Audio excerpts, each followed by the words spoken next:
quick introduction, my name is Sarah Lynn Smith. I am a program development manager at the Professional Development Center, and I've been working with Tom to develop this course. We are we do non-credit programming, we do pilot programming of academic credit programs, such as the new graduate certificate in there's a new graduate certificate out of the School of Engineering and Technology that we are actually partnering with them to deliver because it is not one of the state-funded programs. And then also we support other university initiatives. So we are working together with the Milgard School of Business, School of Engineering and Technology to deliver other kinds of non-credit programming, other kinds of items of value to the university and to the community, kind of bridging that gap between the traditional academic and kind of workforce development training, providing something that's kind of in the middle there. Today, though, mostly you are going to hear from Tom McGoogan, who is the instructor and developer for this class. I'm going to let him introduce himself briefly here, but we have been very lucky to grab him for this class. He actually just came straight from a cybersecurity industry panel that he was on. And yeah, I'll turn it over to you from here, Tom. Yeah, thank you, Sarah Lynn. And welcome, everyone. I really want to thank all of you for taking the time to hear more about this course. I'm pretty excited. I think it's going to be really good practitioners level course. I've taught other courses before that were more sort of introductory in nature, but this time I am absolutely astounded by the amount of talented people that have shown an interest in risk management and the whole methodologies that everybody needs to be able to use. So I see this as a really important sort of a new niche area for University of Washington, Tacoma, and also just the Northwest, because the Northwest, deals with a lot of different kinds of risks, and we hope that we're going to be able, using your talents as well in class, to bring you some issues, give you some basic skills. And I will tell you another key thing that always comes out of these classes is a set of contacts that you'll probably end up using for the rest of your careers. So you can see there, I'm a cybersecurity specialist for Boeing commercial airplanes. I lead, or I'm part of a group that does product security, risk and issue response, as well as I have a lot of interaction with Boeing airplane customers. I am cybersecurity, but when you're dealing with the airplanes, it's not traditional enterprise security. It absolutely deals with operational technology and systems and supply chain and production.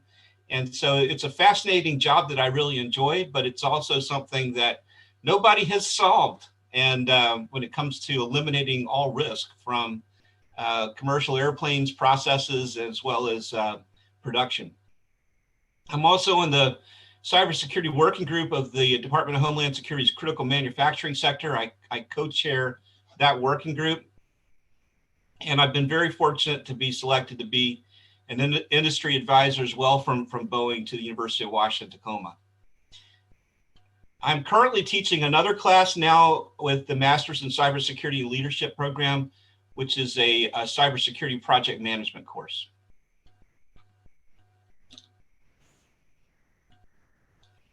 Okay, so we're going to talk a little bit about risk management. We'll talk about why risk management is important, not just important to you, but also important to your organizations. And then we'll get into some of the details about the course itself, and we'll hopefully have enough time to spend some time answering your questions and making sure that you feel you have a good understanding of what this course really is.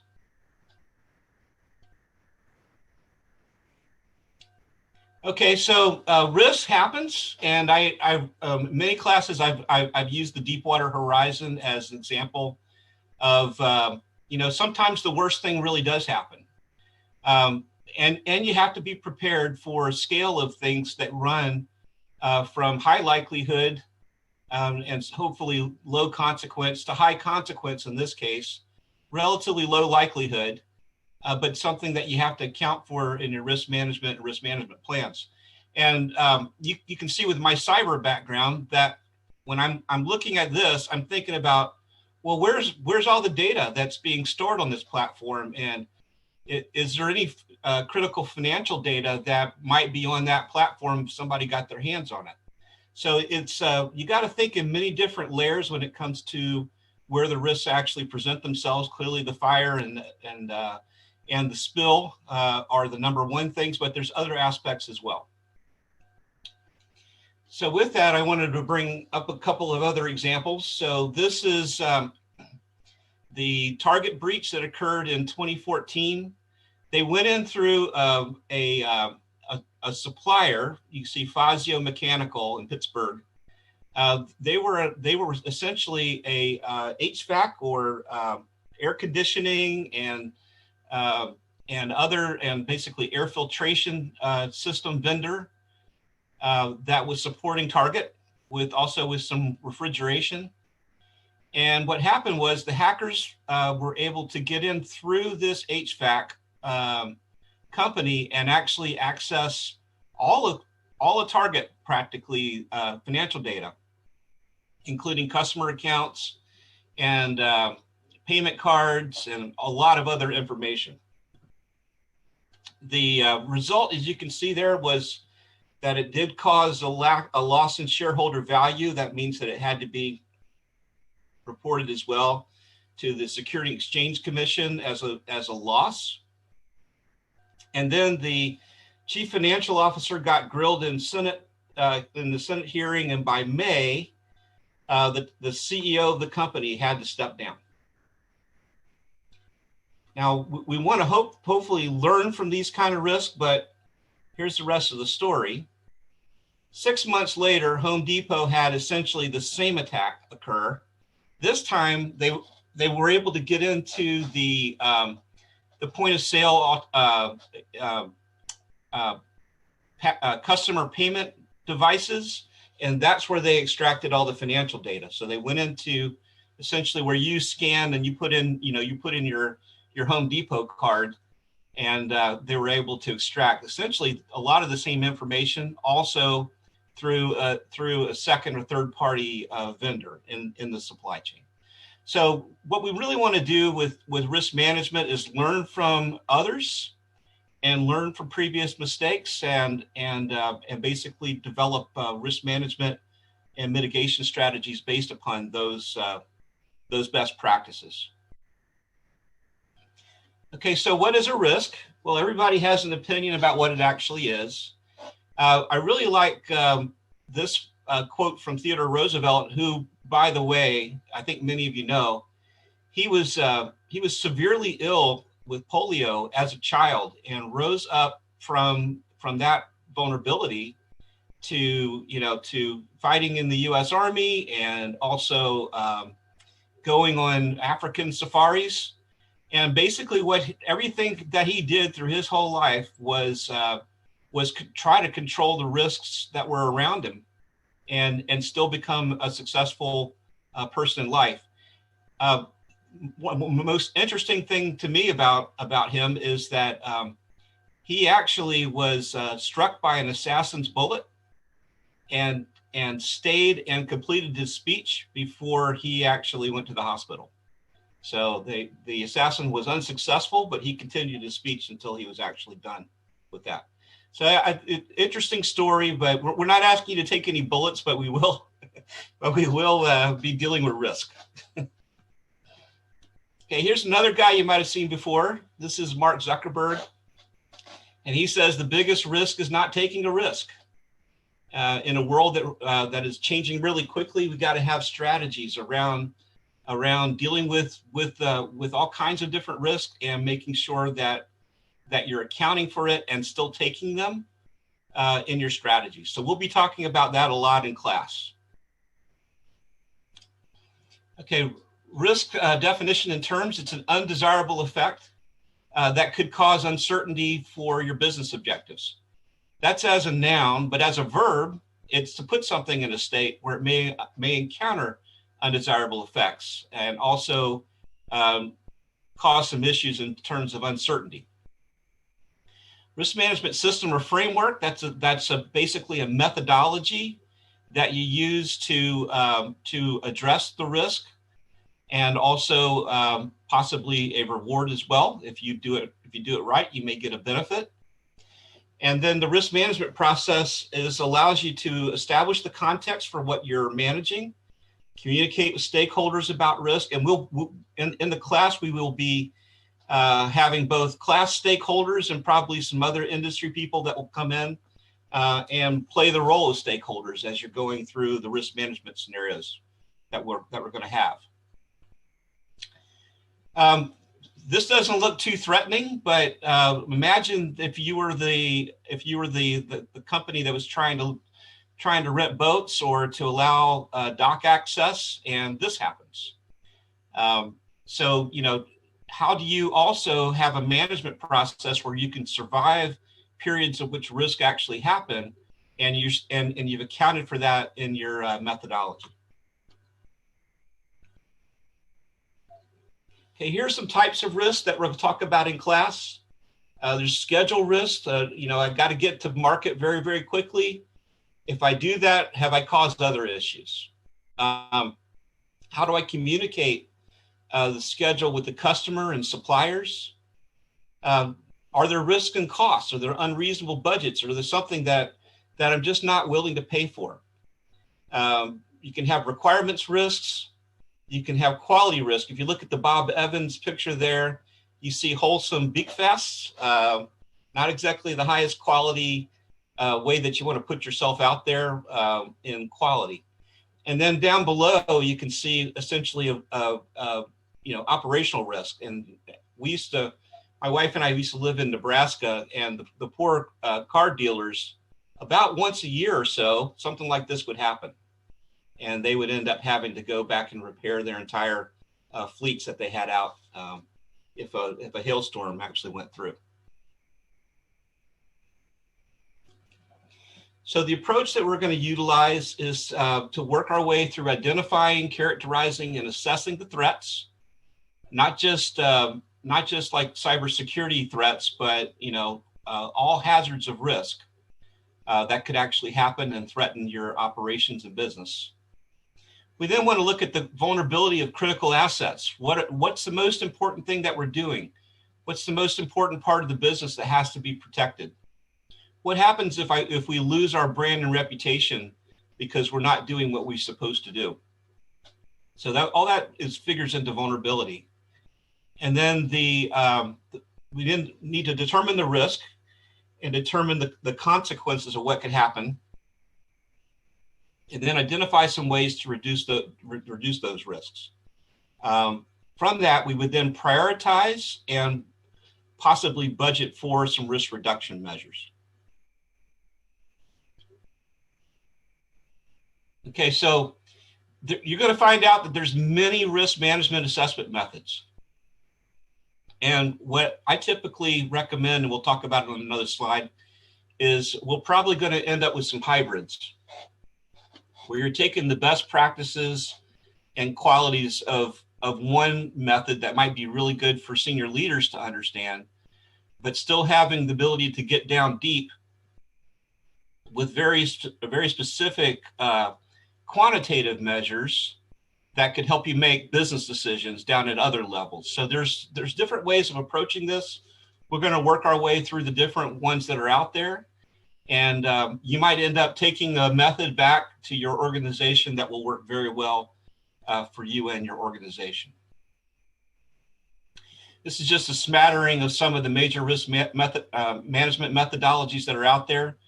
I will tend in the class to utilize NIST as the primary one, because most of those resources are free to the tax-paying public and world, actually, because they're all posted online. And I'm not currently expecting to have any particular textbooks or materials right now that you're going to have to pay for. If it turns out that there's a workbook that might be really beneficial, I might change my mind. But right now, the goal is to essentially to pivot off of the publicly published resources. And this is an example of what you get when you go to in this special publication. And so your first step is to prepare for an assessment. Then you're gonna conduct the assessment. And so preparing is actually an underrated step, because that's where you need to understand, what your leadership is interested in, what risks can they actually tolerate. What is their, we call it the risk appetite. What's their risk appetite? Are they, on one hand, are they Warren Buffett, who's won't take any risks except for owning 51% of the company that he wants to take over? Or are you Elon Musk and you're willing to take a huge risk because there's a huge payoff? Probably your organization is going to fall somewhere in between those two leadership types. And then there will be also other factors as well in terms of your business and what you can't afford to risk because it would cause a business level impact. Then you're going to assemble the materials that you're going to need to conduct an assessment. You'll identify the threat sources and events. You'll identify your vulnerabilities and other conditions. You'll determine the likelihood of occurrence. You'll determine the magnitude of the potential impacts. And then from that, you'll determine the risk. So that's all in step 2. In step 3, you're going to need to communicate those results and get buy-in from key stakeholders. And then 4, you're going to need to maintain the assessment and monitor and make sure that you understand that the risk hasn't actually changed.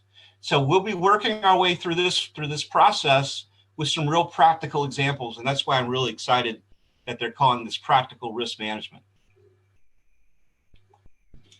So this is an example of what I was talking about, where for an IT program, you might very well take a hybrid approach. A lot of it depends on the security goals over here.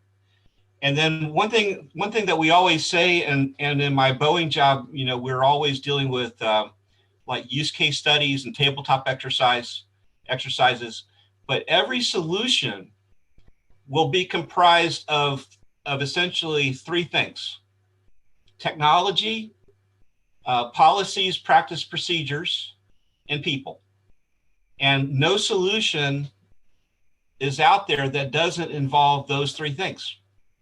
So I think as we start to look at that and start to put together, how are we going to deal with the given risk, then we'll be making a lot of use of sort of that methodology. And then another aspect is what are your controls, and are you meeting the required governance and reporting that is required? And so some of these other methodologies, again, these are IT methodologies, and we will not be focused just on those. But what are the regulatory requirements and the controls that need to be in place? So we will be dealing with that as well as part of making this really practical for you. Okay, we call this a heat map. Other people have other terms for it, but essentially every risk will be assessed in terms of the probability and the impact. And there'll be there's different ways of looking at it in terms of whether you're more concerned about gain or loss. But we'll end up with essentially your risk is going to land somewhere on this chart, most likely. And this just shows, that some risks are also unanticipated, and some of your risk mitigation needs to consider the one-offs and the things that you didn't think could happen, but all of a sudden suddenly did. And this is a bridge in Italy near Geneva that was just collapsed, and nobody saw this coming.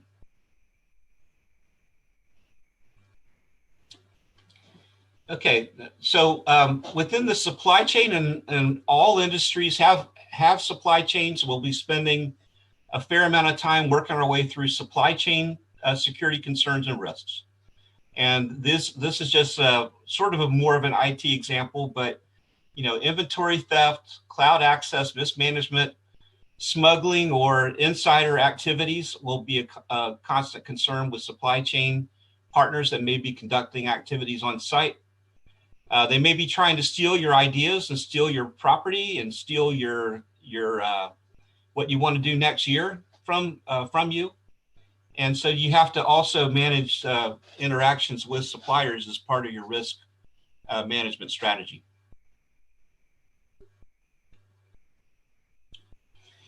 And a lot of your issues are going to actually be at the small to mid-size level. And this is, again, an IT cybersecurity example. But, you're only as good as your small supplier conducting operations on site or that you're relying upon. And many of those small suppliers, they don't have much of an operations organization. They may not have anybody looking at all at cybersecurity for their small business. And so you have to be able to manage the risk that you take from small business partners. And some of you are small business partners as well. And so we'll be helping identify some resources for you as you deal with risk at the small business level. And, it's amazing to me how many small businesses are out there, taking really immense risks and are still making a profit and still becoming viable. Okay, compliance.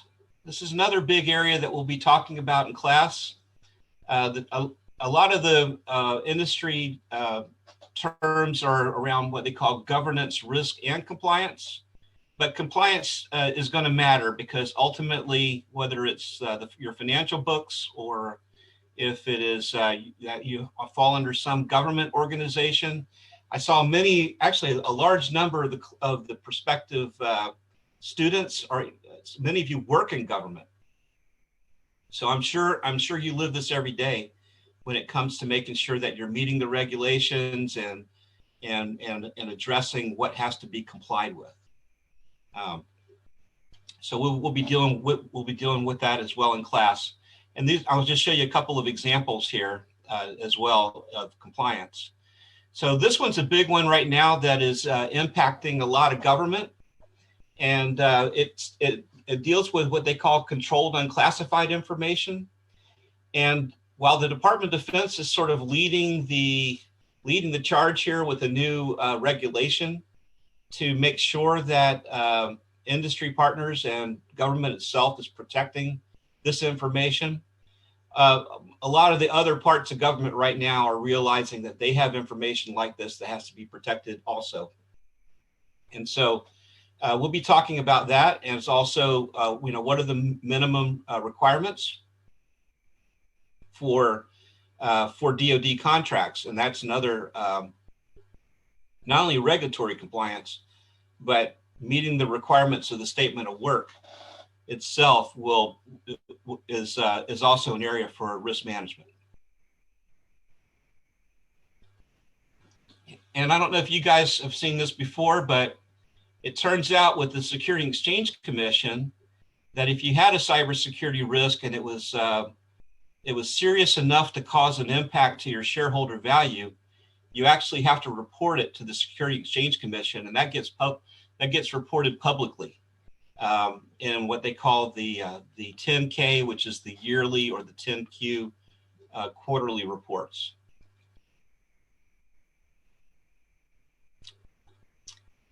And with that, I think we're going to transition back over to Sarah Lynn to talk about some of the job opportunities that are out there. Yeah, so thank you so much, Tom. And one of the things that, as a program development manager, that I do as a part of my job is to look at why should it matter to an individual to build these skills. And so one of the things that we do is we use job market data, and we use in particular a system called EMSI, where I can search through and look at job postings from essentially every job posting site, including government job sites across the internet, and find trends and data about not only what, say, a job title is being posted, but also what are the skills that people are looking for, and what are the skills gaps?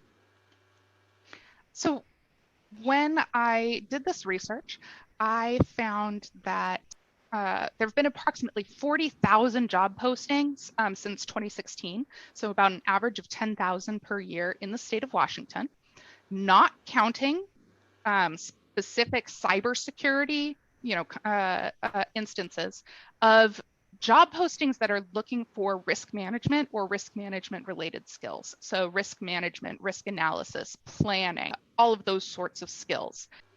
And while risk managers, the title of risk manager is definitely one of the jobs that are looking for these kinds of skills, you can see from this list that that's not the only place. I was quite surprised to see registered nurses, operations managers, and of course, project manager is a huge profession that is looking especially increasingly as projects get more complex and the data involved in projects gets more complex, are looking to build a workforce that has these risk management skills. But job titles, they don't always tell the full story, right, of who is doing risk management. And you can see that, PMP certification, the project management professional certification, is one of those top qualifications that kind of go along in those job listings with a request for the risk management related skills, but also Six Sigma green belt. So they're looking for people who are good at process improvement, but also good at being able to recognize and plan for risks that may be inherent in those process improvement projects. They're looking for people who have MBAs to also have these risk management skills, and that's not always something that is built into those MBA programs. And then you can see some other examples there. So hopefully the meat and potatoes of what y'all are here for tonight is our new course that Tom will be teaching starting in our winter term, which is practical risk management. So the course is set up as, it's a 40-hour course, so 4 CEUs, but that is broken into 10 hours of what we call project hours or practicum hours, and then 30 quote unquote classroom hours. Those classroom hours for winter term will be delivered in a virtual format. So they will be delivered over Zoom with an accompanying class on Canvas, which is our learning management system. So Canvas will be the place where you go to access readings, videos to watch, details of assignments, submission of assignments, all of those kinds of things. And then the virtual classroom through Zoom is where you will meet with Tom and the rest of your classmates real time to have those discussions and do the interactive components. And those will be 10 3-hour sessions. And the class covers a variety of risk, as Tom said, supply chain, project risk, cybersecurity, operations risk.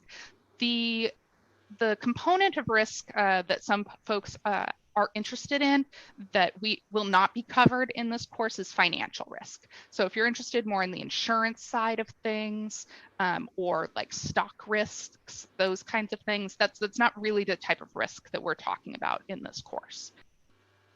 We will be covering the leading risk methodologies, things like end-to-end risk assessment, planning processes, governance and compliance, and as well as reporting and communication. And those things are built in. So it's not just about, learning what all of the codes are, all the rules, but it's also how do you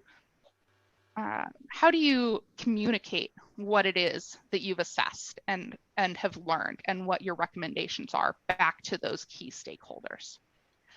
And then the course is 10 class sessions, 3-hour class sessions, which are broken up into roughly 3 modules. But basically it's the way it'll be scaffolded is that in that first module, you'll really get familiar with the frameworks, the language, what we're talking about with risk management. In the second module, you'll be working with a team and doing risk and controls assessment, and then essentially graduate up to working on this use case study and tabletop exercise. Tom, do you want to say anything else about that before we talk some more about the integrated process teams, the tabletop exercise, and the case studies? Yeah, I just want to say that it's, this is intentionally, with the exception of building the first module where, we're going to have to teach you the ropes basically and have you go discover as well some of these methodologies and evaluate these methodologies. After that, it really becomes a practical application of these methodologies against real world issues and problems.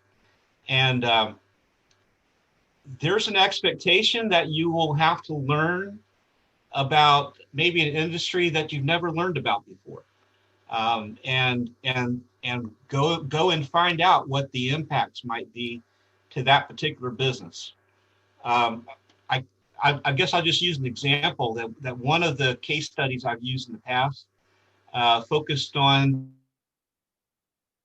the Deere company, John Deere products, and what could happen if somebody tampered with the farm equipment or caused an update not to happen on a piece of farm equipment that could literally hurt you. And so expect that we'll be maybe getting you a bit out of your comfort zone when it comes to dealing with some industries that you might not have ever dealt with. But the application and the methodologies are time proven, and they work. So I think we're basically putting some tools in your toolkit that you can use in your business lives, or for those of you that want to get into business and demonstrate that you know how to do this. You're going to become immediately valuable to whatever team you're actually on. So I'm looking forward to sort of challenging you in that way. And again, this is not a color by numbers approach. You're gonna have to roll up your sleeves and learn the business, learn the assessment methods, and apply it against real world issues. Which is a great segue, Tom, into the talking about what I know you and I have been the most excited about as we've been working on this class, which is your integrated process teams approach and the tabletop exercise and the case studies. It's very funny to see Tom and I at the end of our meetings, because we get so excited about the way this class is built. So share with everybody a little bit about how the projects in the class are built and how they'll be working together as teams. Why is this approach that we're talking about such a valuable way to really gain those skills that you were just talking about and become such a valuable team member? Yeah, so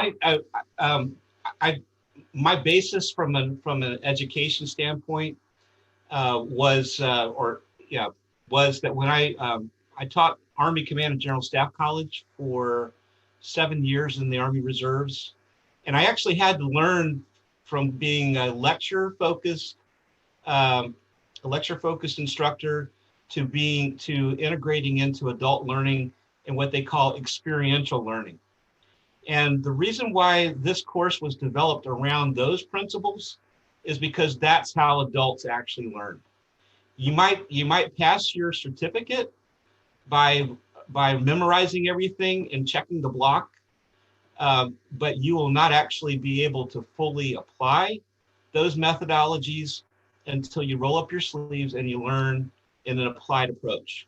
And so the other thing that you'll discover is that your learning on these, your learning and comprehension is going to go through the roof compared to actually just reading it and and writing down what you think you've learned.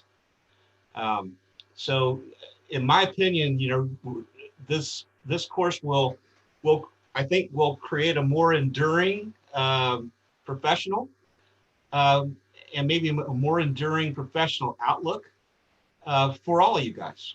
And I will tell you that as an instructor, I soak it all in and I learn from you too.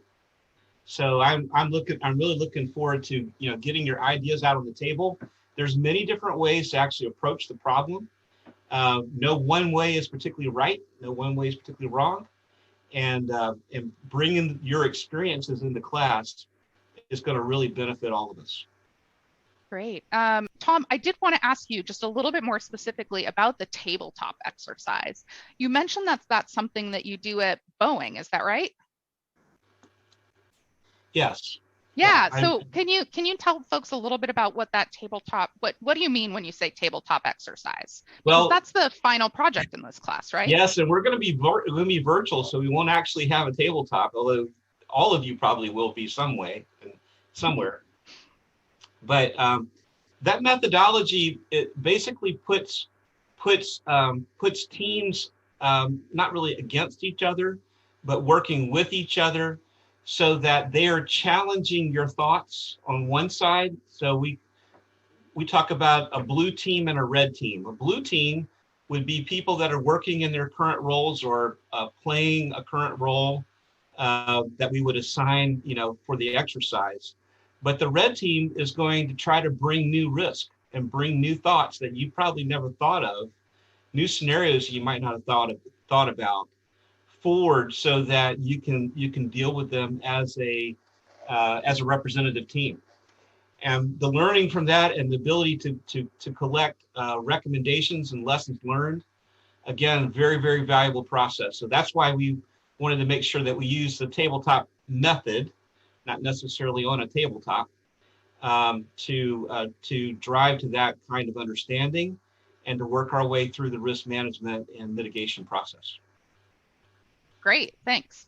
It's such a cool example of bringing the way that it's actually done in a company into the classroom, so then you can take that back out with you. I just think it's really interesting. So we only have one question so far that I've seen in the chat, and that is, will this content align with PMI risk certification? So I can answer that to a degree, and then Tom, you can add on if you want, or correct me if I'm wrong. My understanding is, so this class is it's not an exam prep for any risk management certification in particular. There are aspects of this class that were built off of or reference the PMI risk, I think it's chapter 11, I want to say, framework, but it is one of many frameworks. Is that accurate, Tom? Yeah, we use the project management body of knowledge as the basis for the steps. But even if you go to project management body of knowledge, they won't specify one particular risk management process. They'll say that there's a number of them. And for those of you who are taking the PMP or taking the test, you'll understand what I'm talking about. They point to a number of them.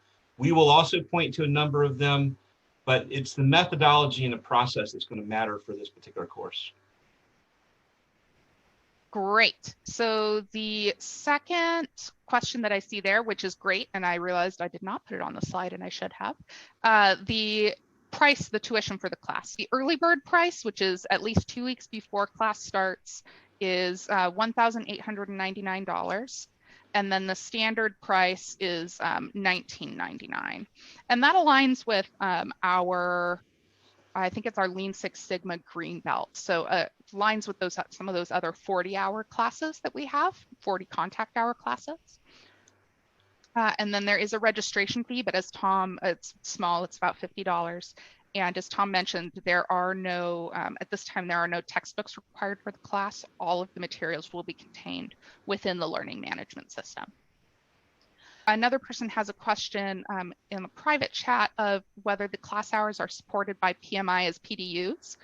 And that's a fantastic question. It's actually something we were just talking about in my office today.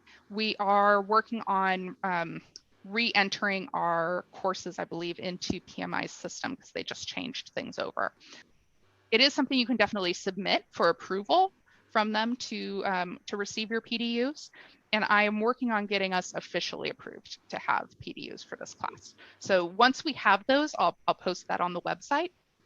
Otherwise, it would be something you would submit on your own to be kind of qualified for those PDUs. Um, Sarah Lynn, I want to talk about another thing, and that is that I know that we have many busy professionals uh, that are joining this course. Um, I understand that absentee happens, and we may have students that will have to miss a class. We're going to be recording the courses, when we have the actual Zoom events. But if all possible, we need to have you there because there's a lot of active team time and project time that has to be that you're going to be working with each other on. It's not just the taking the lectures and writing down the notes. That said, we, I understand that absences will definitely happen, and the Zoom recording can be used to help to bridge over those classes that you might miss. I would encourage you not just to check in with me as your instructor, but also let your teams know, because if there is if you're doing some ongoing project work and I give you some team time and breakout rooms in Zoom to work on given issues, then you're going to need to catch up with what your team decided to do also. That's my only caveat about that is I think you actually lose a lot by not being in class. Yeah, and we have a policy in the Professional Development Center where you must attend at least 80% of live class sessions in order to pass the class. Now, sometimes our instructors will have excuse me, I just blanked out for a moment. We'll have a policy where there can be some makeup work done. So say viewing the recording and then, submitting some sort of short assignment in order to quote unquote make up one of those sessions that you've missed. But that's to kind of encourage folks to be there, as Tom said.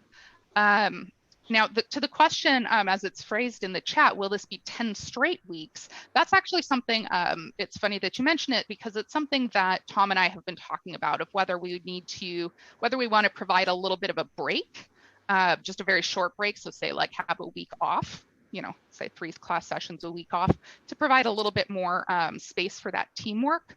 So we haven't come to a decision on that at the moment, but it will be more or less 10 weeks in a row. And then the second part, or excuse me, the third part of that question, will these be night classes or during the day? All of for the most part, our classes in the Professional Development Center are in the evenings and or weekends. So right now we have this scheduled for Wednesday night from 6 p.m. to 9 p.m. for the 3-hour live session. And then of course it would be up to you and your team to work together on if you need to have if you need to spend any live quote unquote time together over Zoom, we can provide you a Zoom room, or if you want to talk over the phone, or if you maybe just want to work together asynchronously, that would be up to your team. We'll wrap up a little bit. I really appreciate you being here. Like I said, this is a brand new class for us here in the Professional Development Center.